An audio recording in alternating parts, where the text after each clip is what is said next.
Like, subscribe, and get notified. आज लोकसभेचे गोयचे दोन्ही सिटांचे मतदान सकाळी 7:00 चालू जाल्ला। म्हाका सकाळी रिपोर्ट आयिल्ले वेळार 8:30 सगळे कडेन बरो प्रतिसाद ह्या वोटिंगाक मेळटा आनी निश्चितूच आमचे उमेदवार जे पल्लवी धेपे आसा हांगा बहुमतान ती निवडून येतली अशें म्हणूं शकता।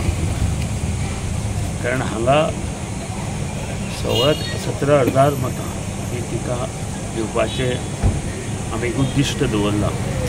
तें उद्दिश्ट आमी निश्चितूच पार करतले असो विश्वास आमकां ह्या मनसे मतदारसंघात दिसता। ते वेळांतूय BJP आनी MG एक कडेन जाल्ल्या कारणान 18-19,000 मतां ही भारतीय जनता पक्षाच्या उमेदवाराक मेळटली। आमची मगो पक्षाची थंय 10-10,500 मतां वोटींग आसा। निश्चितूच सगळे वोटर भायर सरतले आनी वोटींग करतले।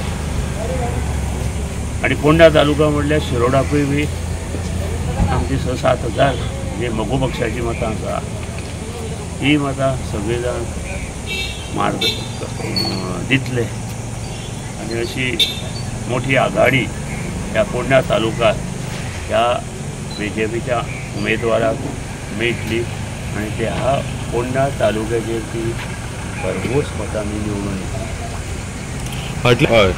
मगो आनी BJP तर एक संघ आसत जाल्यार गोंयांत सातत्यान हे दोन उमेदवार निवडून येतले आनी सातत्यान विधानसभेत हे तेंचें सरकार आसतलें। हें आतां गेल्या 10-12 वर्सां नंतर हें आतां सगळ्यांक कळून चुकलां आनी हेचे फुडें भाजपा आनी मगो हेच निवडून येवपाची शक्यता चड आसा। Watch on Herald TV.